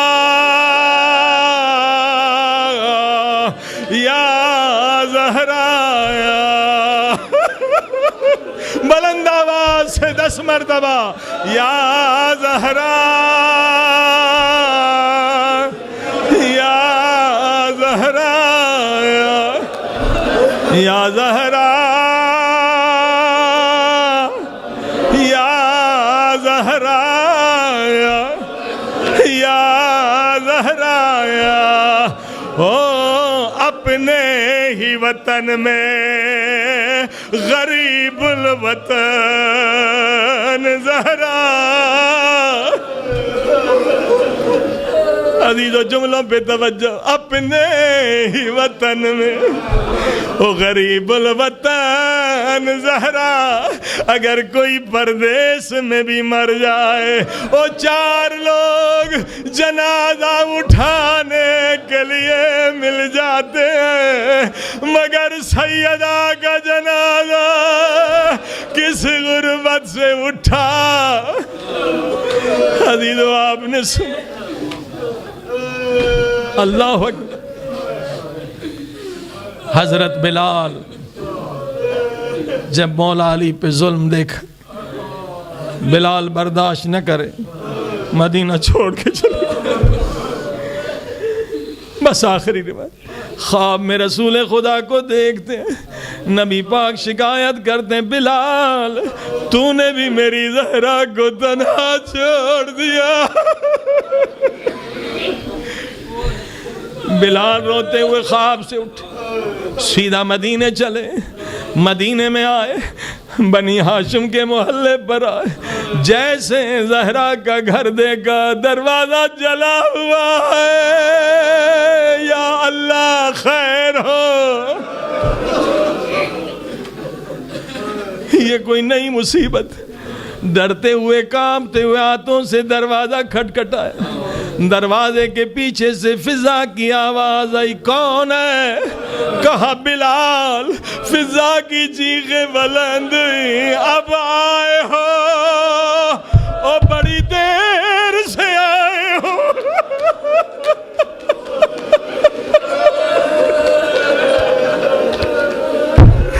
او بلال بڑی دیر.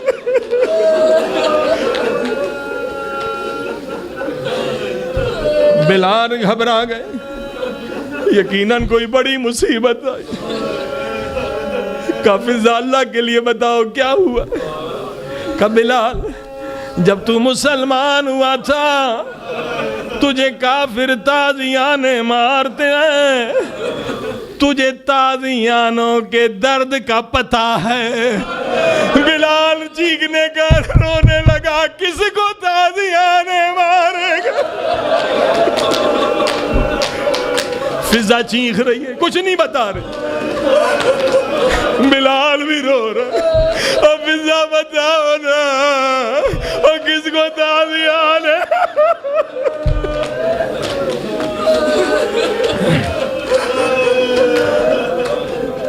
فضا کہتی ہے بلال تو مسلمان ہوا تھا. کافروں نے تے بڑا پتھر اٹھا کے وہ تیرے سینے اور پسلیوں پہ رکھا تھا. تیری پسلیاں ٹوٹی تھی اور تو پسلیوں کے ٹوٹنے کے درد کو جانتا ہے. اور بلال سر پیٹنے لگا. کس کو تازیانے مارے گئے؟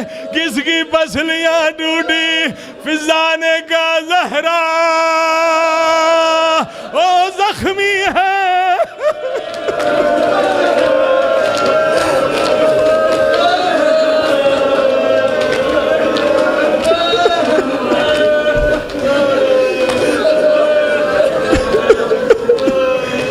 پروردگار تجھے فاطمہ زہرا کی مظلومیت کا واسطہ. اے میرے اللہ آج کوئی خالی نہ جائے. سب کی جھولیاں بھر دے. ہمارے سارے گناہ بخش دیں. ہمارے والدین کے گناہ بخش دیں. جنہوں نے ہم پر احسانات کی ان کے گناہ بخش دیں. جن کا حق ہماری گردن پہ ان کے گناہ بخش دے. میرے اللہ تب تک موت نہ دینا جب تک سارے گناہوں سے سچی توبہ نہ کر لیں. میرے اللہ موت نہ دینا جب تک جو نماز روزہ حج زکوٰۃ خمس قضا ہے ادا نہ کر دیں. میرے اللہ اگر کسی مومن کا حق ہے کسی سے قرض لیا ہے وہ ادا کرنے کی توفیق دے. میرے اللہ اپنی محبت کا نور دے. اہل بیت کی محبت کا نور دے. اے میرے اللہ اگر ہمارے اندر بری عادتیں ہیں جتنی بری عادتیں جلد ختم کر دے. ابھی ختم کر دے. ساری نورانی صفات ہمیں نصیب کر دے. خصوصاً ان گناہوں کو بخش دے جن کی وجہ سے امام زمانہ کی زیارت سے محروم ہے. میرے اللہ ہمیں علم کامل دے. میرے اللہ ہمیں عقل کامل دے. میرے اللہ ہمیں تقوی کامل دے. میرے اللہ ہمیں ایمان کامل دے. میرے اللہ ہمیں صحت کامل دے. میرے اللہ عبادتوں دعاؤں مجلسوں کی لذتیں کامل دے. میرے اللہ اپنے حضور کا نور کامل دے. ایک لمحے کے لیے تجھ سے غافل نہ رہیں. ایک لمحے کے لیے امام زمانہ سے غافل نہ رہیں. اے میرے اللہ کوئی ایسا گناہ نہ کریں جس سے ہمارے امام کا دل خون ہو اور ہم سے ناراض ہو. امام زمانہ کو ہم سے راضی شاد فرما. مومنین کو متحد فرما. مومنین کو تبلیغ اسلام کرنے کی توفیق عطا فرما. پروردگار ہم حالت جنگ میں ہر دن جنازے اٹھا رہے ہیں. ہر دن دھماکوں سے مومنین کو شہید کیا جا رہا. پروردگار پورے دنیا کے مومنین کا ایک مضبوط نیٹ ورک قائم فرما. پروردگار مولا علی کے نام سے ایلیا یونیورسٹی ہے پہلا یونیورسٹی سے کامیابی عطا فرما. اور ہر معصوم کے نام سے ہمیں 14 یونیورسٹیاں بنانے کی توفیق عطا فرما. ہمارے بچوں کو علم ٹیکنالوجی میں ترقی عطا فرما. پروردگار جو مومنین کی مشکلات آسان فرما. پروردگار جو بے روزگار روزگار عطا فرما.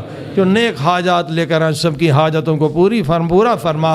جو بیمار ہیں خصوصاً 2 مومنین خصوصی کچھ مومنین مومنات نے درخواست کی ہے ان کے لیے اما یجیب کا ورد کریں. سارے مریضوں کو خدا شفا کاملہ عطا فرما. اما یجیب المضطر اذا دعاہ یکشف السوء. اما یجیب المضطر اذا دعاہ یکشف السوء. اما یجیب المضطر اذا دعاہ یکشف السوء. اما یجیب المضطر اذا دعاہ یکشف السوء. اما یجیب المضطر اذا دعاہ یکشف السوء. اما یجیب المضطر اذا دعاہ یکشف السوء. اما یجیب المضطر اذا دعاہ یکشف. پروردگار قرآن و اہل بیت کے صدقے بیمار کربلا کے صدقے ان مریض مخصوص اور تمام مومنین مریضوں کو شفا عطا فرما. میرے اللہ جو ظالم ظلم کر رہے ہیں مومنین کے سروں کو کاٹ رہے ہیں اور ان کے گھروں کو اڑا رہے ہیں پروردگار بحق محمد عالمین ان ظالموں کو نیست و نابود فرما. مومنین جہاں بھی ہیں ان کی جان مال عزت ناموس کی حفاظت فرما. بے گناہ قیدیوں کو رہائی عطا فرما. پروردگار ظالمین کے خاتمے کے لیے جلد ہمارے مولا کا ظہور فرما. ہمیں مولا کی زیارت نصیب فرما. ہمیں حضرت عیسیٰ علیہ السلام کی زیارت نصیب فرما. ان دونوں بزرگوں کی ہمیں غلامی نصیب فرما. میرے اللہ جو مانگا گیا عطا فرما. جو بھول گئے محتاج ہیں وہ بھی عطا فرما. دنیا میں زیارت حسین قیامت میں شفاعت حسین نصیب فرما. میرے اللہ دنیا میں اگر ایک حاجت پوری کرتا ہے ہم قبر قیامت برزخ میں زیادہ محتاج ہیں.